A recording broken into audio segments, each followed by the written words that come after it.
మీద మాట్లాడమంటే ఆర్గనైజేషన్ నాకు ఇంట్రెస్ట్, ఆర్గనైజేషన్ మీద మాట్లాడతానంటున్నారు.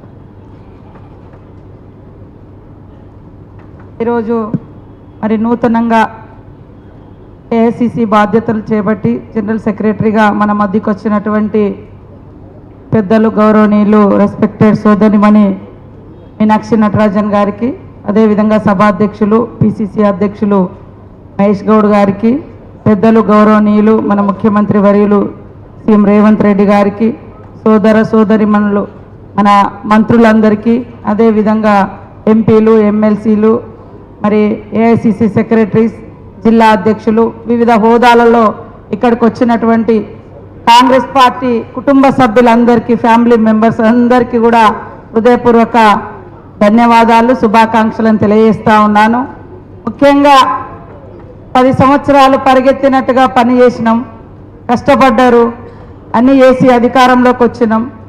ఆ తర్వాత మరి మనం ఇంకా ఇప్పుడు ఎక్కువ ప్రజల మధ్య ఉండి ప్రజా సమస్యలను ప్రభుత్వము పరిష్కరించే విధంగా ప్రజలకు ప్రభుత్వానికి వారధులుగా కాంగ్రెస్ పార్టీ నాయకత్వము కార్యకర్తలు పనిచేయాల్సిన అవసరం ఉంది. అధికారంకి వచ్చినాం కదా అని మరి అధికారులే మనం ఇచ్చే పథకాలన్నీ కిందికి తీసుకెళ్తారని నమ్ముకుంటే అది అనుకున్న రిజల్ట్ అయితే రాదు. కాబట్టి మరి 140 ఇయర్స్ కాంగ్రెస్ పార్టీ చరిత్రలో అధికారం అనేది, ఇందాకనే కుసుమ్ కుమార్ గారు అన్నారు, అధికారం అనేది అది వస్తుంటుంది పోతుంటుంది. కానీ 140 సంవత్సరాలుగా 140 ఇయర్స్ నుంచి కాంగ్రెస్ పార్టీ మరి చాలా అద్భుతంగా పర్ఫార్మెన్స్ చేసి అనేక సంవత్సరాలు దేశంలో రాష్ట్రంలో అధికారంలో ఉన్నాం. కానీ గత కొంతకాలంగా మరి వివిధ రాష్ట్రాల్లో పార్టీ తగ్గిపోతున్న కొద్దీ అక్కడ అధికారం కూడా దూరం అవుతున్నటువంటి సిచ్యువేషన్ మనం చూసినాం. కాబట్టి పార్టీ అనేది మదర్ రూట్ లాంటిది. తల్లి వేరు పార్టీ, పిల్ల వేర్లు అధికారం పొజిషన్. కాబట్టి అందరం కూడా పార్టీని క్షేత్రస్థాయిలో అంటే స్ట్రెంథన్ చేస్తేనే మనకి యొక్క అవకాశాలు అధికారాలు అనేది ఉంటాయి. దానికోసం పార్టీ అధిష్టానం కూడా దయచేసి మరి గ్రౌండ్ లెవెల్లో ప్రోగ్రామ్స్ ఇచ్చి ఎక్కడికక్కడ జెండా పండుగనా లేదా పార్టీ మీటింగ్సా, అది మనం జెండా పండుగ కూడా చేసుకోక చాలా రోజులు అవుతుంది. జెండా పండుగతో పాటు మనం ఇస్తున్నటువంటి సంక్షేమ యుగాన్ని, సంక్షేమ రంగాన్ని మరి దాన్ని కూడా గ్రౌండ్ లెవెల్లోకి తీసుకెళ్లాల్సిన అవసరం ఉంది. మీడియా ద్వారా వెళ్తుంది లేదా కొంతమంది అధికారుల ద్వారా వెళ్తుందని నమ్మితే అది మాత్రం అంత సక్సెస్గా ఉండదు. అదే మనం గ్రామాన మీటింగ్స్ పెట్టుకొని మనం చేస్తున్నటువంటి కార్యక్రమాలను పబ్లిక్తో చర్చించి వాళ్ళకు వివరించడం మూలంగా ఎక్కడన్నా రీచ్ కానటువంటి ప్రాంతాలలో పబ్లిక్లో వాళ్ళు ఏమేమి సమస్యలు మనం తీసుకొని మరి వాటిని మళ్ళీ సంబంధిత అధికారుల దృష్టికి తీసుకెళ్ళి వాళ్ళకు కూడా ఆ యొక్క స్కీమ్స్ అందేలాగా చేయాల్సిన బాధ్యత ఉంది. ఈరోజు మరి సంక్షేమము అదేవిధంగా పార్టీ, ఈ రెండు కూడా జోడెద్దుల్లాగా పనిచేయాలి. ఒక దిక్కు పార్టీని బలోపేతం చేసుకోవాలి, అదేవిధంగా ప్రభుత్వం తీసుకునేటువంటి గొప్ప కార్యక్రమాలను కూడా పబ్లిక్లోకి డీప్గా తీసుకెళ్లే విధంగా కార్యాచరణతో వెళ్ళాలి. కాబట్టి ఈరోజు మనం అందరం కూడా మరి అందరం ఒక అంటే పరిగెత్తి రిలీఫ్ అయితే ఆ రెస్ట్ బాడీకి అట్లనే సుఖానికి అలవాటు చేస్తుంటుంది. కానీ ఇంకొక 50 సంవత్సరాలు ఇంకొక కొత్త జనరేషన్ మరి వచ్చినప్పుడు మన తర్వాత తరం కూడా యాక్టివ్గా ఉంటేనే మనకు 140 సంవత్సరాల చరిత్రలో మనం ఇక్కడ ఈ లాస్ట్లో ఉన్నాము.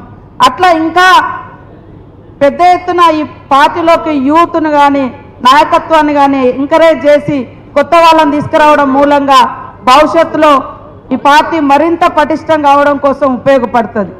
10 సంవత్సరాల తర్వాత 10 సంవత్సరాల కేంద్ర అధికారం తర్వాత మరి 10 సంవత్సరాలు మనం దేశంలో ప్రతిపక్షంలో ఉన్నాం. ఇప్పుడు 11వ సంవత్సరం. కానీ 10 సంవత్సరాల కాలంలో రాహుల్ గాంధీ గారు పార్టీని దేశవ్యాప్తంగా బలోపేతం చేయడం కోసం వారు చేపట్టినటువంటి చారిత్రాత్మకమైనటువంటి హిస్టారికల్ భారత్ జోడో యాత్రలో దేశాన్ని ఐక్యం చేయడం కోసం వారు చేసినటువంటి కృషి చాలా మేరకు రీచ్ కాగలిగినాం. అందుకనే ఇవాళ కర్ణాటకలో కానీ తెలంగాణలో కానీ వివిధ రాష్ట్రాల్లో అనుకున్న కొంత స్థాయిలో మరి మంచి సీట్లు ఎంపీలుగా మనం గెలుచుకోగలిగినాం. మనం ఇంకా కొద్దిగా నిర్మాణాత్మకంగా పార్టీ పటిష్టత కోసం ఎంతసేపు అలయన్స్ పార్టీస్ మీద డిపెండ్ కాకుండా మన కాళ్ళ మీద మనం దేశవ్యాప్తంగా పార్టీని స్ట్రెంథన్ చేసుకొని ఎలక్షన్స్ వచ్చినప్పుడు మన స్ట్రెంత్ ఎంత ఉంది, అవతలి వాళ్ళ స్ట్రెంత్ ఎంత ఉందో చూసుకొని అప్పటిదప్పుడు అలయన్స్లోకి పోతే అది బాగుంటుంది. కానీ ఇప్పటి నుంచి అలయన్స్ అనేసరికి అక్కడక్కడ వేరే వేరే రాష్ట్రాల్లో కూడా నాయకత్వంలో ఒక డీలా పడేటువంటి ఇది కూడా కనబడతా ఉంది. కాబట్టి ఏఐసిసికి కూడా మన జనరల్ సెక్రటరీ గారు అక్కడ చాలా పనిచేస్తూ ఉన్నారు, నటరాజన్ గారు. కాబట్టి ఇవాళ రాహుల్ గాంధీ గారు లాంటి నాయకుడిని అనేక విమర్శలు పెట్టినా కొలిమిలో సాన పట్టబడ్డ ఆయుధంలా మరి ఏ విమర్శకు కూడా వెనకకు పోకుండా ముందుకెళ్తున్నటువంటి నాయకుడు అక్కడ రాహుల్ గాంధీ గారు. కాబట్టి ఈ రాష్ట్రంలో కూడా మనం ఇప్పటి వరకు 1931లో కులగణన చేపడితే మరి 100 ఏళ్ల తర్వాత మళ్ళీ చేపట్టి చరిత్ర సృష్టించినాం. అదే రకంగా పార్టీలో కూడా గతంలో సభ్యత్వాల నమోదులో కూడా మనమే ముందంజలో ఉన్నాం. ఈరోజు అధికారంలో కూడా అధికారంకి రావడానికి కూడా మనం అందరం సమిష్టిగా పనిచేసినాం. అట్లనే పార్టీ నిర్మాణాన్ని కూడా పటిష్టం, అధికారం ప్లస్ పార్టీ గ్రౌండ్ స్థాయిలో వివిధ రాష్ట్రాలలో కొన్ని పార్టీలు మరి మన అలయన్స్ పార్టీలు కావచ్చు, ఇతరత్ర పార్టీలు కావచ్చు, గ్రౌండ్ లెవెల్లో వేలునుకున్నటువంటి పార్టీలు కూడా ఉన్నాయి. వాటిని కూడా స్టడీ చేసుకొని ఆ రకంగా మరి స్ట్రెంథన్ చేసుకోవాల్సిన అవసరం ఉంది. క్షేత్రస్థాయిలో కార్యకర్తలు నర్వస్ కాకుండా వాళ్ళకు కూడా వివిధ రకాల పొజిషన్స్ ఇవ్వడము, పార్టీ పొజిషన్స్, ప్రభుత్వ రంగ కార్యక్రమాలు లేదా నామినేటెడ్ పోస్టులు ఇవన్నీ కూడా ఇచ్చుకుంటూ పోవాలి. ఇవాళ కొంతమంది వస్తుంటారు పోతుంటారు కావచ్చు, కానీ స్వాస్థంగా పార్టీ సిద్ధాంతాన్ని నమ్ముకొని పార్టీ ఐడియాలజీతో మనం ముందుకెళ్ళాలి. ఇక్కడ మనకు బీజేపీకి నడుస్తున్నటువంటి వార్ ఏదో అధికారం కోసం కాదు, వాళ్ళదేమో విద్వేషపు రాజకీయాలు, మనదేమో శాంతి, ప్రేమ, మరి అభివృద్ధి, ఈ సంక్షేమంతో మనం నడుస్తున్నాం. నిన్నటికి నిన్న వాళ్ళు మాట్లాడితే రేపు ఎలక్షన్ అనగా బండి సంజయ్ గారు పాకిస్తాన్ ఇండియా అని అంటాడు. అంటే ఎలక్షన్ వచ్చినప్పుడే వీళ్ళకి ఇవి గుర్తుకొస్తాయి. ఎందుకంటే చెప్పుకోవడానికి ఏం లేవు. మనం చెప్పుకోవడానికి ఇందాక అన్నాడు నన్ను సంక్షేమం గురించి మాట్లాడమని. 100 సంక్షేమాలు మనం చేసినాం, మాట్లాడుతున్నాం, చేస్తున్నాం. మనం ఏదైనా ఒక స్కీమ్ ప్రకటించగానే రెడీగా ఉంటున్నారు దాన్ని కౌంటర్ పెట్టి ఒక కృత్రిమంగా కొంత బీజేపీ బీఆర్ఎస్ లీడర్స్ తోటి వీడియోలు చేయించడం. ఆ వీడియోలలో అది ఏ ఊరు, ఈ ముఖం ఎక్కడిది, ఏందని ఏముండదు. ఒక బస్సుది పెట్టినా, ఒక రుణమాఫీది పెట్టినా, ఇంకెక్కడిది పెట్టినా డీటెయిల్గా మనం బయటకు తీయకుండా కూడా అవుతున్నది. కాబట్టి క్యాడర్ కూడా అది ఎక్కడికక్కడ కౌంటర్ మనం చేయాలి. ఇవాళ రైతు రుణమాఫీలో 80% నేను అనుకుంటున్నా టీఆర్ఎస్ వాళ్ళకి అయినాయి, కానీ వాళ్ళు ఎక్కడా కూడా తీసుకున్నామని చెప్పుకోరు, పైగా ఉల్టా వాళ్ళే ప్రచారం చేస్తున్నారు. మన వాళ్ళు చాలా ఓపికగా ఉంటున్నారు. కాబట్టి ఆ లిస్టు కూడా గ్రామాన అధికారులతో స్టిక్కరింగ్ చేయించాలి. స్టిక్కరింగ్ చెప్పుకుంటలేరు చాలామంది మాకు వచ్చిందని. గ్రామ పంచాయతీలలో స్టిక్కరింగ్ చేసే విధంగా ప్రభుత్వం కూడా ఇటు నుంచి అదొక నిర్ణయం తీసుకోవాలి. సంక్షేమ పథకాలు కూడా గ్యాస్ ఎవరికి పోతుంది, సిలిండర్ మన కరెంట్ ఎవరెవరికి పోతుంది, అదేవిధంగా ఇంకా ఏమేం స్కీమ్స్ ఇస్తున్నామో అవన్నీ కూడా ఓపెన్గా డిబేట్ జరగాలంటే నా అభిప్రాయము ఈ మార్చి బడ్జెట్ తర్వాత గ్రామాన జెండా పండుగ పెట్టండి. ఆ జెండా పండుగలో మన ఎజెండా, మన స్కీమ్స్, మన గ్యారంటీస్ అన్నీ కూడా డిస్కస్ చేసుకుంటూ పబ్లిక్ అవేర్నెస్ ఇవ్వడం, పబ్లిక్ గుర్తు చేయడం కూడా అవసరం. షార్ట్ మెమొరీ అంటాం, తొందరగా మర్చిపోతారు అంటారు. వాళ్ళ ఇంట్లోకి వచ్చేది కూడా వాళ్ళు కొంతమంది అవునా మాకు వస్తలేదు మీకు వచ్చింది కదా అన్నప్పుడు వచ్చింది అంటే కొంతమంది కావాలని కూడా మరి బ్లేమ్ చేయడం కోసం డూప్లికేట్ వీడియోలు చేయడం, ఏం తప్పు లేకున్నా తప్పు ఉన్నట్టుగా క్రియేట్ చేయడం, ఇట్లాంటి ఎన్నో అవతల పార్టీస్ చేస్తున్నాయి. కాబట్టి దానికి ధీటుగా మనం కూడా క్యాడర్ను స్ట్రెంథన్ చేయాలి, క్షేత్రస్థాయిలో పార్టీని బలోపేతం చేయాలి.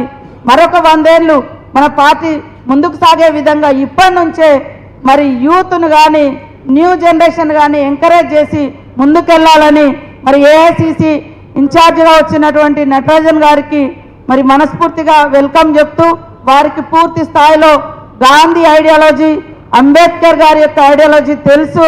ఆ యొక్క సిద్ధాంతం వెలుగులో మనం వెళ్దాం. ఈరోజు గాడ్సే సిద్ధాంతాన్ని బీజేపీ నమ్ముకున్నది. మనం గాంధీ సిద్ధాంతాన్ని, అంబేద్కర్ గారు ఇచ్చినటువంటి రాజ్యాంగాన్ని నమ్ముకొని ఇటు మరి సామాజిక న్యాయం, చరిత్రలో బీసీ కులగణన కానీ, ఎస్సీ వర్గీకరణ సమస్య కానీ, అనేక జటిలమైనటువంటి ఉద్యోగ ఉపాధి కుల రిజర్వేషన్లకు సంబంధించిన అన్నీ కూడా మనం క్లియర్ చేసినా కూడా ఇంకా అపవాదు అనేది మన మీద పడుతుంది. ఈరోజు కంచాయిలే గారు ఒక ఆర్టికల్ రాసిరు మంచిగా. అంటే ఈరోజు ఇంత కులగణన గతంలో ఎవరు చేయలేదు, వాళ్ళు చేస్తే ఈ కొంతమంది సోకాల్డ్ మేధావులు అనే వాళ్ళు నిందలు వేస్తున్నారు. మరి ఎట్లా చేయాలో చెప్పండి అని కూడా అంటున్నారు. తప్పు తప్పు అంటున్నారు. తప్పేంటిదో చూపించాలి కదా. ఎందుకంటే అందులో బీజేపీ మనుషులు, బీఆర్ఎస్ మనుషులు ఉన్నారు కాబట్టి మనం ఏం చెప్పినా వాళ్ళకు నచ్చదు. కాబట్టి మనం ఎవరికైతే, ఏ వర్గాలకైతే చెప్పాలో అది చెప్పే తీరుగా మనం కూడా గ్రౌండ్లోకి వెళ్ళి అదొక స్పెషల్ కార్యక్రమంగా ఇటు సంక్షేమం, అదేవిధంగా మనం తీసుకున్నటువంటి విప్లవాత్మకమైనటువంటి మార్పులు, పార్టీ పటిష్టత, ఇవన్నీ కూడా తీసుకుంటే బాగుంటుందని కోరుతూ నాకు ఈ అవకాశం ఇచ్చిన మీ అందరికీ పేరు పేరున నమస్కారాలు, ధన్యవాదాలు. సంస్థాగత వివరాల్లో ఇంకా చాలా మంది మాట్లాడతారని మెసేజ్